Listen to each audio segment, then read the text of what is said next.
Good afternoon, dear students. Today we discuss about the sound, class 9th. Sound क्या होती है इसके बारे में हम आज जानेंगे. देखिए, sound is a type of energy.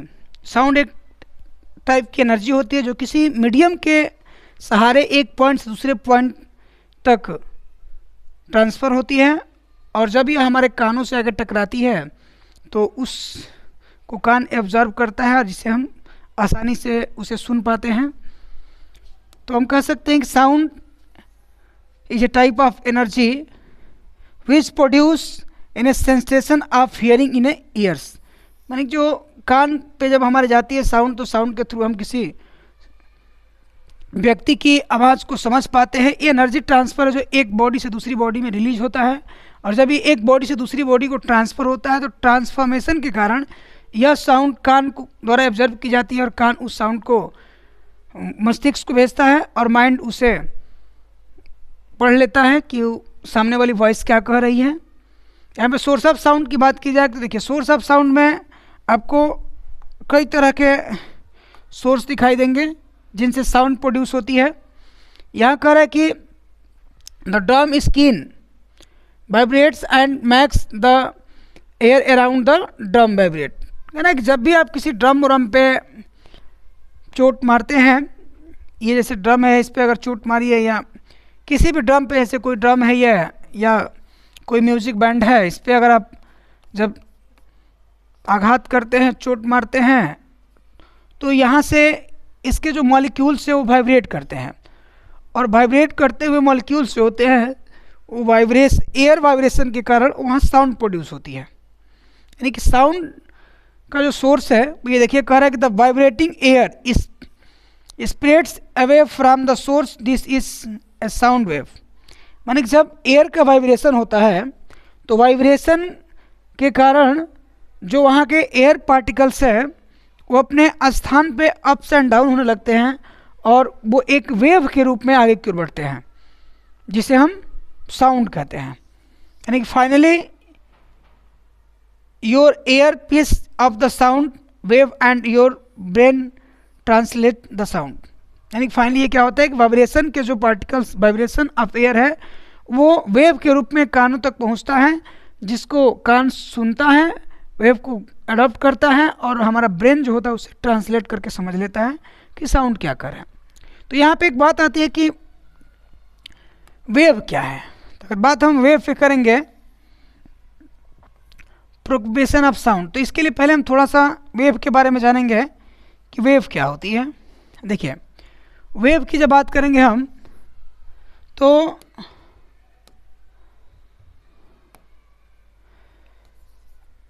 Wave की बात करें तो वेव क्या होती है भाई. अगर सामान्यतः आप देखें तो जैसे आप कभी पानी में कहीं पे बहुत छोटा तालाब या नदी हो, उसमें जब आप कोई कंकड़ फेंकते हैं, तो कंकड़ जब फेंकते हैं तो आपको देखने को मिलेगा, अगर तालाब में पानी है और उसमें जब आप कंकड़ फेंकेंगे तो जहाँ एक कंकड़ एक पॉइंट पे गिरता है, जिस पॉइंट पे कंकड़ टकराता है वहाँ डिस्ट्रीब्यूशन क्रिएट करता है, और उस डिस्ट्रीब्यूशन के कारण वहाँ के जो वाटर मॉलिक्यूल्स हैं वो अपने स्थान पे ऐसे वाइब्रेट करते हुए आगे की ओर बढ़ने लगते हैं. यानी डिस्ट्रीब्यूशन के कारण में वाइब्रेशन क्रिएट होता है, और उस वाइब्रेशन का जो एक्सपेंशन है वो एक रेगुलर डायरेक्शन में किनारों की ओर होने लगता है. तो डिस्टर्बिंग पार्टिकल्स का एक रेगुलर डायरेक्शन में जो एक्सपेंशन है या मोशन है उसे हम वेव कहते हैं. तो वेव में होता क्या भाई, जो डिस्टर्बेंस के पार्टिकल्स है, डिस्टर्बेंस के पार्टिकल्स जब किसी मीडियम के थ्रू एक रेगुलर डायरेक्शन में मूव करने लगते हैं तो उसे हम वेव कहते हैं. अर्थात आप समझ गए कि वेव क्या है. सामान्य तौर पे जैसे आप अभी बताया कि आप कंकड़ में, आप एक कंकड़ जब पानी में मारेंगे तो जैसे वो कंकड़ पानी पे गिरता है वहाँ से वो पानी को उछालता है, वाटर के पार्टिकल में डिस्ट्रीब्यूशन होता है, और डिस्ट्रीब्यूशन के कारण जो वहाँ पिछोब के कण हैं एक रेगुलर डायरेक्शन में मोशन करने लगते हैं, जिसे हम वेव कहते हैं. अर्थात the disturbing particles move in a medium with a regular direction, this is called wave. माने डिस्टर्बेंस की पार्टिकल का एक रेगुलर डायरेक्शन में जो मोशन करने की प्रवृत्ति है, जो टेंडेंसी है, उसे हम वेव कहते हैं। यहाँ पे वेव, साउंड भी एक प्रकार की वेव है। तो यहाँ पे साउंड का जो नेचर है लिखा है, sound is a produced by the vibrating object. Sound कैसे प्रोड्यूस की जाती है भाई? प्रोपेगेशन ऑफ साउंड की बात करेंगे। जब किसी भी पॉइंट पे वाइब्रेशन होता है, अगर वाइब्रेशन होगा तो वाइब्रेशन के कारण यहाँ से साउंड प्रोड्यूस होती है, और साउंड जो प्रोड्यूस होती है वाइब्रेटिंग पार्टिकल के कारण, यह किसी मीडियम में कैसे प्रोपगेट करती है, आगे बढ़ती है, ये बात करें हम। आगे करें, sound is a transmitted through a medium, यानी कि साउंड एक वेव है और इस वेव को चलने के लिए मीडियम की ज़रूरत होती है। Without medium sound can not be travel. Sound एक ऐसी वेव है जो किसी मीडियम के सहारे आगे बढ़ती है। Without medium sound can not travel. आगे करें कि medium can be solid, liquid और गैस। अब साउंड को मूव करने के लिए जो मीडियम होते हैं उनमें सॉलिड भी हो सकता है, लिक्विड भी हो सकता है और गैस भी हो सकता है। इट मीन्स दैट कि साउंड तीनों मीडियम में मूव करने के लिए फ्री है। It moves from point of generating to the listener. ये कहाँ से होती है भाई? जैसे एक पॉइंट है, जैसे यहाँ पे कोई वाइब्रेशन क्रिएट हुआ और इस वाइब्रेशन के कारण यहाँ पे से साउंड प्रोड्यूस हुई, और ये साउंड आगे की ओर जब बढ़ेगी ना, तो ये साउंड कहाँ तक जाएगी? जहाँ पर कोई व्यक्ति बैठा हुआ लिसनर होगा, श्रोता जिसको आप कहते हैं। तो जब तक ये लिसनर तक पहुँचेगी तो लिसनर के जो एयर्स हैं उस साउंड को ऑब्जर्व करेंगे और फिर उसे वो ट्रांसफ़र कर देंगे माइंड को। माइंड उसे ट्रांसलेट करके रीड कर लेता है उस साउंड का मतलब क्या, वो क्या कह रही है। When the object vibrates, the particles in medium around its start vibration। Correct, जब किसी मीडियम में पार्टिकल्स वाइब्रेट करते हैं, अभी आपको हमने बताया, तो वाइब्रेशन के कारण जो साउंड होती है वो प्रोड्यूस होती है, और इसका जो प्रोपगेशन है, वो साउंड का प्रोपगेशन वो मीडियम के सहारे होता है। किसी मीडियम के सहारे साउंड आगे की ओर बढ़ती है। तो यहाँ पे लिखा है प्रोपगेशन ऑफ साउंड। तो प्रोपगेशन ऑफ साउंड क्या है, इस पे हम बात करेंगे। तो देखिए, there is no movement of the particles, they do not travel. Correct, there is no movement of the particles, they do not travel. अगर पार्टिकल में किसी प्रकार का कोई मूवमेंट नहीं होता है, कोई वाइब्रेशन नहीं होता है, कोई पार्टिकल्स अपने स्थान को नहीं छोड़ते हैं, तो उस कंडीशन में sound can not be travel, sound नहीं ट्रेवल कर सकती है। The particles are displaced from their equilibrium states. जब पार्टिकल्स अपने इक्विलिब्रियम स्टेट से डिस्प्लेस्ड होते हैं तो उस कंडीशन में अपने इनिशियल पोजीशन पे वाइब्रेशन क्रिएट करते हैं, जिस वाइब्रेशन के कारण वहाँ जो एनर्जी प्रोड्यूस होती है उसको लेकर के वो पार्टिकल आगे की ओर बढ़ने लगते हैं, और वही एनर्जी जो लेकर आगे बढ़ते हैं उसकी टेंडेंसी को हम क्या कहते हैं भाई? तो वेव कहते हैं। अर्थात वहाँ से वेव क्रिएट होती है जिसके थ्रू साउंड आगे बढ़ती है। The particles exert force on the adjacent particles, यानी कि जो पार्टिकल, जैसे मान लीजिए कि ये कोई सिस्टम है, इसके पास वाला पार्टिकल वाइब्रेट कर रहा है, इसके भी पास पार्टिकल हैं, तो वाइब्रेशन के कारण जब ये अपने स्थान पे अप्स एंड डाउन या टू और फ्रो करते हैं, तो वाइब्रेशन के थ्रू अपनी एनर्जी को ये अपने कांटेक्ट वाले पार्टिकल को दे देते हैं। फिर इस तरह से सामने वाला पार्टिकल भी वाइब्रेट करता है और उस एनर्जी को वो अपने पास वाले को इस तरह से कंटिन्यू जो वाइब्रेशन के कारण एनर्जी का ट्रांसफ़र होता है उस मीडियम में, पूरे मीडियम में सोर्स के थ्रू हो जाता है। तो जब सोर्स के थ्रू हो जाता है तो ये एक जिस सोर्स के थ्रू हो रहा है, जिसके सहारे ये वाइब्रेशन आगे बढ़ रहा है, वो मीडियम कहलाता है, और जो एनर्जी आगे बढ़ रही है अपनी टेंडेंसी को लेकर के, वो वेव कहलाती है। अर्थात जो आगे बढ़ेगी वो वेव कहलाएगी। और कैसे प्रोड्यूस हुई भाई? ये तो ड्यू टू वाइब्रेशन, वाइब्रेशन के कारण प्रोड्यूस होती है और ये किसी मीडियम में धीरे धीरे आगे बढ़ते हुए निकल जाती है। That the same particles gets displaced while the previous particles return to original position. ये कह रहा है कि जब यहाँ के कोई पार्टिकल वाइब्रेट कर रहा है तो ये अपनी वाइब्रेशन की एनर्जी को अगले को ट्रांसफ़र कर देता है, अगला अगले को ट्रांसफ़र करता है, और इस तरह से ट्रांसफ़र करते हुए ये पार्टिकल धीरे धीरे कहाँ चले जाते हैं? रेस्ट में चले जाते हैं। आगे वाले वाइब्रेट करना स्टार्ट करते हैं, जबकि पीछे वाले रेस्ट में आ जाते हैं तो साउंड आगे बढ़ जाती है। इस तरह से एक ऐसी स्थिति आती है कि ये वाइब्रेशन करते हुए काफ़ी दूर तक जाते हैं और जहाँ से इस पार्टिकल का वाइब्रेशन जीरो हो जाता है, अर्थात उसके आगे पार्टिकल वाइब्रेट नहीं कर पाते हैं, वहाँ इस साउंड की जो इंटेंसिटी है वो समाप्त हो जाती है और उसके आगे ये साउंड हमें सुनाई नहीं देती है।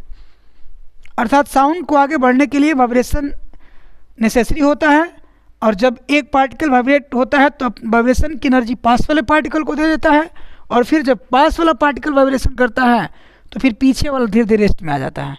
अर्थात पीछे के जो भी पार्टिकल है धीरे धीरे रेस्ट में चले जाते हैं और आगे वाइब्रेशन को ट्रांसफ़र करते रहते हैं और इस तरह से वेव आगे की ओर बढ़ती रहती है, उसके सहारे साउंड आगे बढ़ती है और जहाँ पर ये वाइब्रेशन धीरे धीरे मीडियम फैक्टरों के कारण जीरो हो जाता है वहाँ पे वेव भी रुक जाती है और साथ साथ साउंड भी आगे प्रोड्यूस नहीं हो पाती है। नेक्स्ट,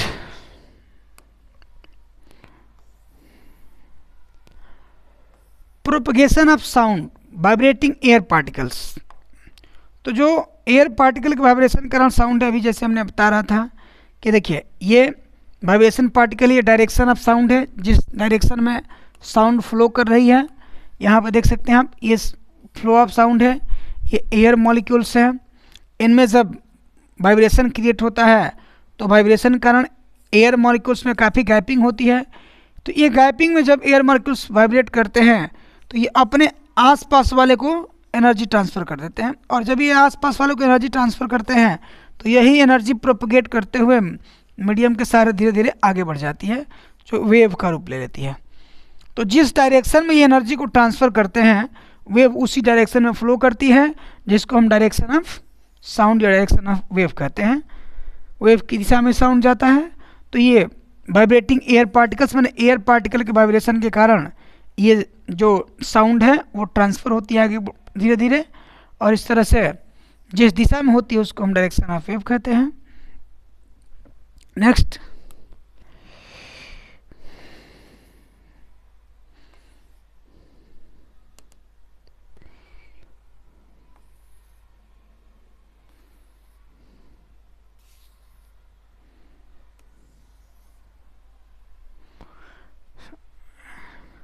साउंड वेव की बात करेंगे हम, तो थोड़ा सा हम वेव पे चर्चा करेंगे कि वेव क्या है, पहले देख लेते हैं हम, फिर बात करेंगे वेव पे। Wave is A distribution that wave, अभी आपसे बताया हमने कि वेव क्या है भाई। तो वेव किसी मीडियम में डिस्ट्रीब्यूशन पार्टिकल्स के कारण आगे बढ़ने वाली एक एनर्जी का फॉर्म है। Wave is A disturbance that moves through a medium. Wave जो होता है किसी माध्यम में, किसी मीडियम में डिस्टर्बेंस है जो उस मीडियम के सहारे आगे की ओर बढ़ता है। तो अभी हमने बताया कि जैसे आप किसी पॉन्ड में कंकड़ मारते हैं, स्टोन मारते हैं, तो यहाँ से जो इन वाटर मॉलिक्यूल्स में डिस्टर्बेंस होता है वो डिस्टर्बेंस धीरे धीरे किनारों की ओर बढ़ने लगता है। जब किनारों की ओर बढ़ने लगता है तो वो एक वेव का फॉर्म ले लेता है। The wave is A created when particle set neighbouring particles into the motion. यानी कि वेव तब क्रिएट होती है जैसे यहाँ पे हमने डिस्टर्बेंस कराया तो ये अपने पास वाले पार्टिकल को वाइब्रेशन दे दिया, वाइब्रेशन की एनर्जी पास वाले को, ये अपने पास वाले को, ये अगले पास वाले को, ये अगले पास वाले को, ऐसे ये एनर्जी जो होती है धीरे धीरे पूरे मीडियम में आगे फैलती जाती है। जब ये मीडियम में आगे फैलती जाती है तो पार्टिकल्स अपने पड़ोसी को जो वाइब्रेशन एनर्जी देते हैं उसके कारण ये पार्टिकल्स मूव करना स्टार्ट करते हैं, मोशन करते हैं और वेव वहाँ पे प्रोड्यूस हो जाती है एक फिक्स डायरेक्शन में। ये जो मोशन है, मोशन डिस्टर्बेंस के पार्टिकल हैं, वो एक रेगुलर डायरेक्शन में फ्लो करने लगते हैं जिसे हम वेव कहते हैं। Since the particles of the medium are in motion, sound wave is a mechanical wave. ये करेक्ट, जो पार्टिकल्स हैं वाइब्रेशन के वो एक फिक्स डायरेक्शन में मूव करते हैं, मीडियम के अंदर मोशन करने लगते हैं तो वेव कहलाता है। जो साउंड होती है एक प्रकार की मैकेनिकल वेव है। पहले हम थोड़ा सा बात करेंगे यहाँ पे वेव के बारे में कि मैकेनिकल वेव क्या होती है, वेव क्या होती है, तो वेव कैसे काम करती है इस पे जब हम बात करेंगे तो देखिए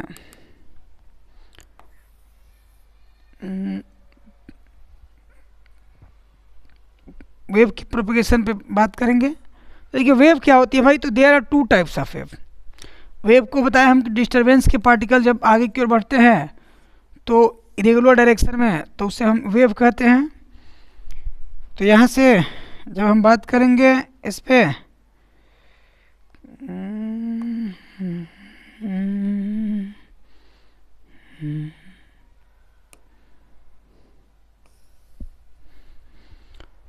तो जब डिस्टरबेंस के पार्टिकल आगे बढ़ेंगे तो वेव कहलाएगा। There are two types of wave here according to vibration. Vibration के बेस पे हम बात करें तो एक होती है आपकी लॉन्गिट्यूडनल वेव और दूसरा होता है transverse wave.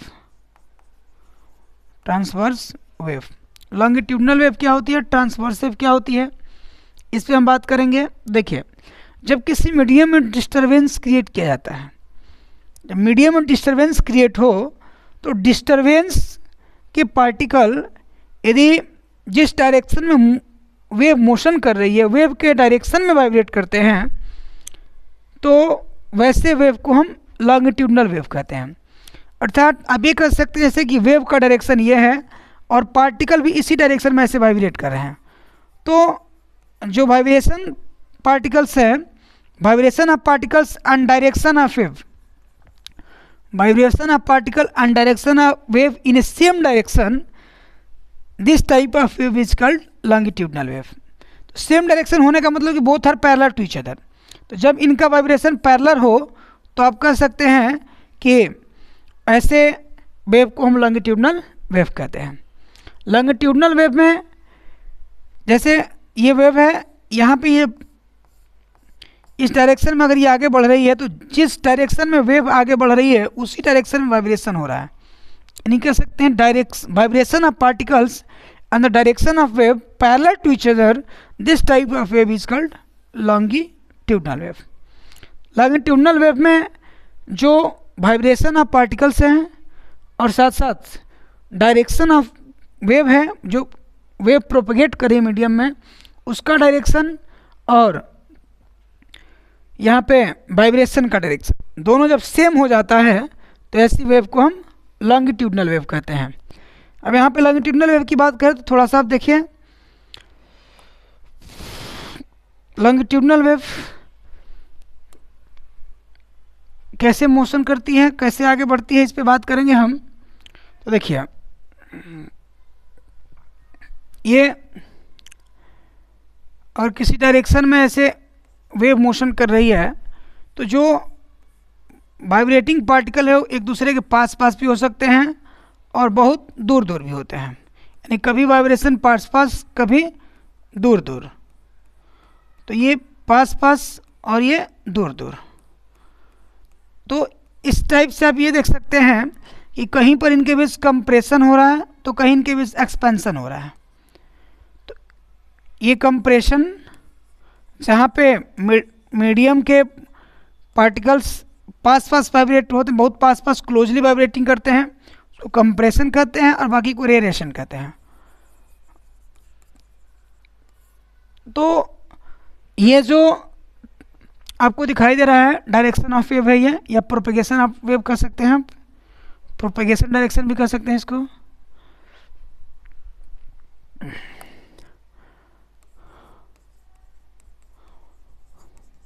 Propagation of wave, propagation of wave क्या है भाई, तो इस डायरेक्शन में वेव मूव कर रही है।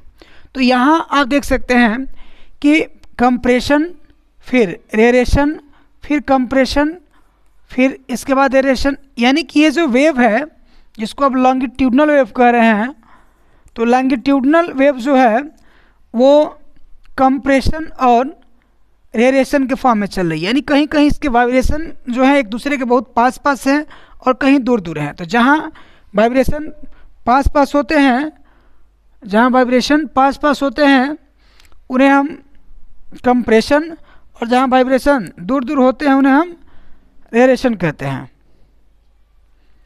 कौन सा पेज कहाँ गया,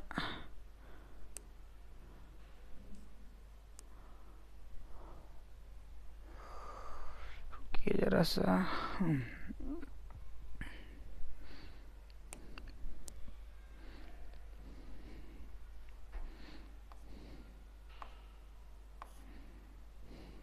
नोट्स,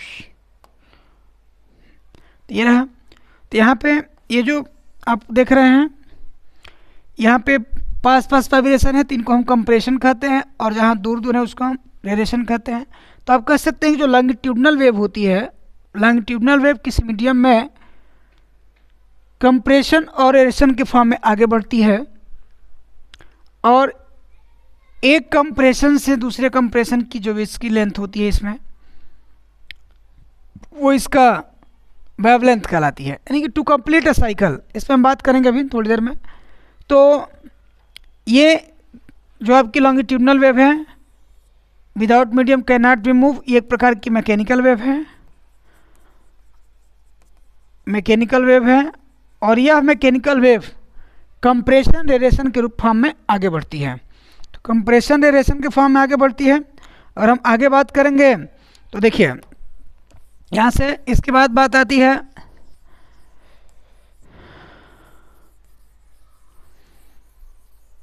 ट्रांसवर्स वेव की। तो ट्रांसवर्स वेव क्या होती है यहाँ पे हम बात करें तो देखिए, ट्रांसवर्स वेव की बात करें हम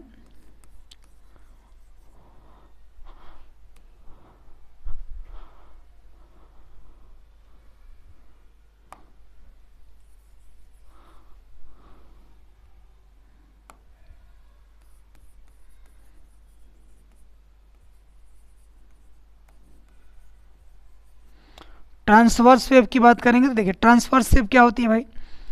तो वह wave, this type of wave जो प्रोपगेट जिस मीडियम में कर रही है उसमें ये प्रोपगेशन ऑफ डायरेक्शन हो, उसका प्रोपगेशन डायरेक्शन हो जाए, तो जो वेव प्रोपगेट कर रही है उसके वाइब्रेशन, जो मीडियम के वाइब्रेटिंग पार्टिकल हैं वो वेव प्रोपगेशन डायरेक्शन के परपेंडिकुलर वाइब्रेट कर रहे हो। जैसे देखिए यहाँ पे ऐसे वाइब्रेशन हो रहा है, ये ऐसे हो रहा है, यहाँ ऐसे हो रहा है, ऐसे हो रहा है, यानी कि ये डायरेक्शन ऑफ प्रोपगेशन है। और वाइब्रेशन ऑफ पार्टिकल्स जो हैं, वाइब्रेशन ऑफ पार्टिकल्स जो है यहाँ, ये डायरेक्शन ऑफ प्रोपगेशन के परपेंडिकुलर है। तो when the medium particles vibrating perpendicular to the direction of propagation of wave, that wave is called transverse wave. Transverse wave, ये ट्रांसवर्स वेव होती है जिसमें मीडियम पार्टिकल्स होते हैं वो प्रोपगेशन डायरेक्शन के परपेंडिकुलर वाइब्रेट करते हैं, परपेंडिकुलर वाइब्रेट करते हैं। इसमें देखिए यहाँ पे ये ऊपर वाले पार्ट को ये देख रहे हैं, यहाँ पे पीक पे जा रहा है, तो ये इसका क्रेस्ट कहलाता है, क्रेस्ट है। ये नीचे वाले पार्ट को हम ट्रो कहते हैं।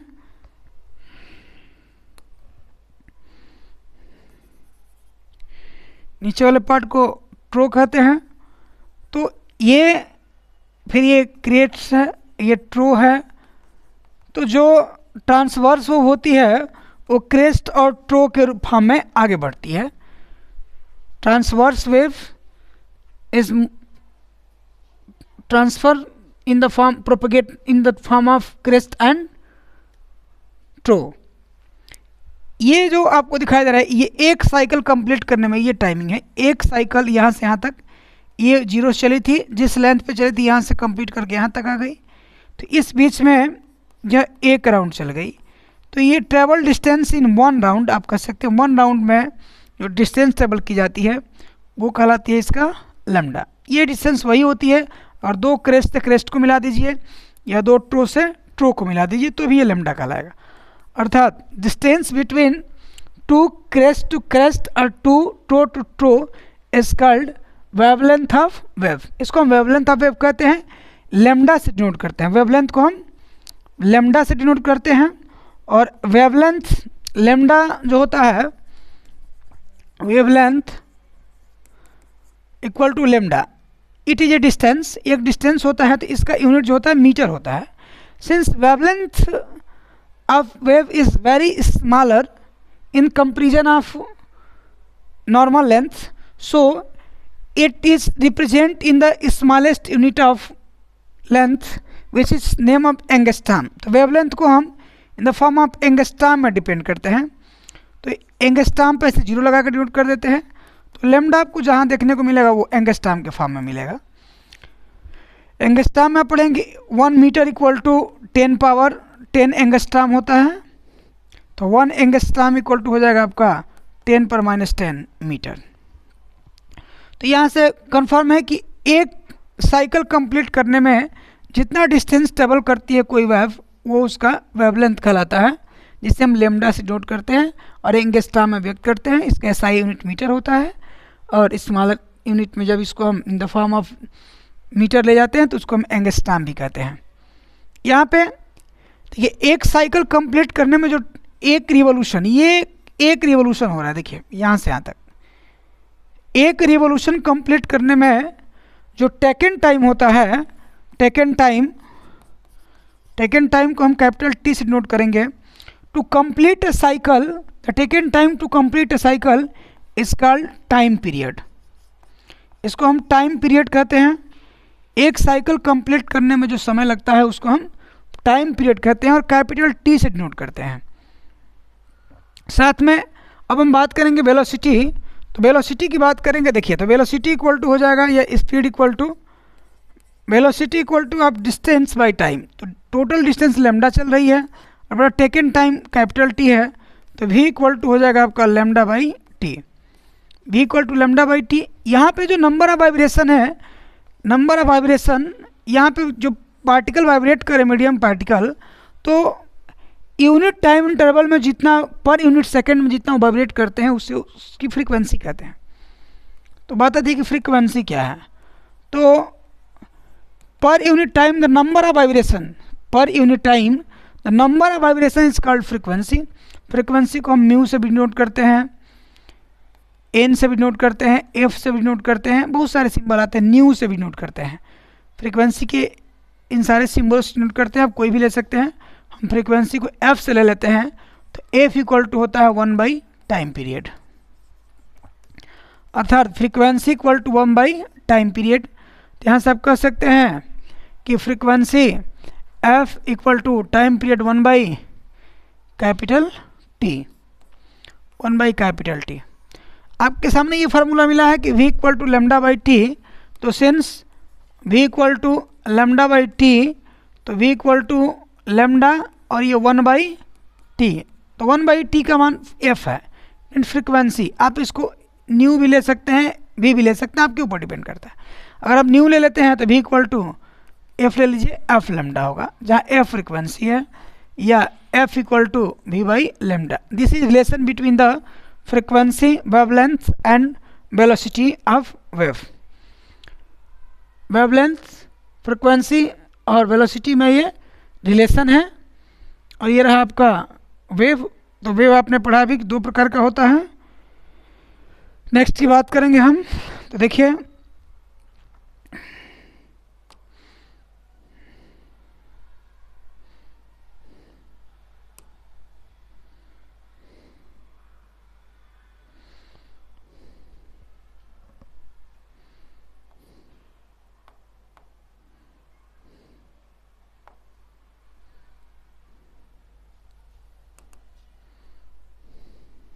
तो ये चल रहा था हमारा।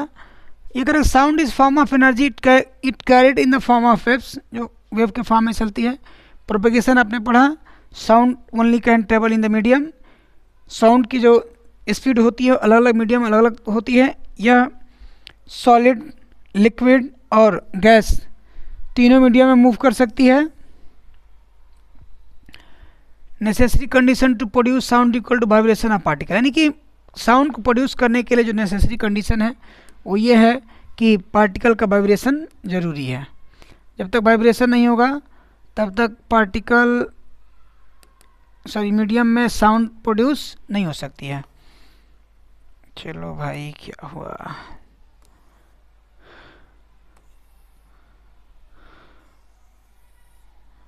हाँ, mechanics of sound wave. Air is the most common medium through which the sound waves. सामान्य सी बात है, आप जानते हैं कि साउंड प्रोड्यूस करने के लिए सबसे जो कॉमन मीडियम है वो हमारे पास एयर है। एयर के थ्रू जो साउंड होती है वो इजीली फ्लो करती है। यही करें, air is the most common medium. Forward movement of vibration object compress the air create high pressure, this is called compression. Compression अभी हमने आपको बताया कि जो लॉन्गिट्यूडिनल वेव होती है कंप्रेशन और रेशन के रूप में चलती है, जहाँ पे नंबर ऑफ वाइब्रेशन बहुत पास होते हैं। जो वाइब्रेशन पार्टिकल्स हैं वो बहुत पास होते हैं, उसे हम कंप्रेशन कहते हैं। और जहाँ वाइब्रेटिंग पार्टिकल एक दूसरे से दूर दूर होते हैं उसे हम the compression move away from the vibrating object. इसको इनसे मूव कर सकते हैं। यहाँ देखिए, चलो भाई ऊपर बढ़ो। Mechanics of sound wave. तो अभी हमने आपको बताया कि जो साउंड वेव होती है वो रेडिएशन और कंप्रेशन के रूप में चलती है। जैसा कि आपने देखा, तो ये आप देख सकते हैं कि जहाँ पे ये पास जहाँ पे vibration, number of vibration pass होते हैं उसे हम कंप्रेशन कहते हैं, और जहाँ दूर दूर होते हैं उनको हम रेडिएशन कहते हैं। और बाकी compression, longitudinal wave move in the form of compression and radiation. दो कंप्रेशन से कंप्रेशन के बीच की दूरी या दो रेडिएशन से रेडिएशन के बीच की दूरी को हम वेवलेंथ लैम्डा कहते हैं। और इनके बीच जो एक साइकिल कंप्लीट करने में जो टाइम लगता है उसको टाइम पीरियड टी कहते हैं। और velocity v equal to lambda by T होता है। अभी आपको बताएं हम कि number of per time vibration, जो यूनिट टाइम में वाइब्रेशन होता है, नंबर ऑफ वाइब्रेशन, उसे हम फ्रीक्वेंसी कहते हैं। Frequency new equal to 1/t, 1/t के स्थान पे न्यू रख देंगे तो v इक्वल टू आपका हो जाएगा न्यू लैम्डा। ये होता है रिलेशन। आज के लिए इतना ही। Thank you.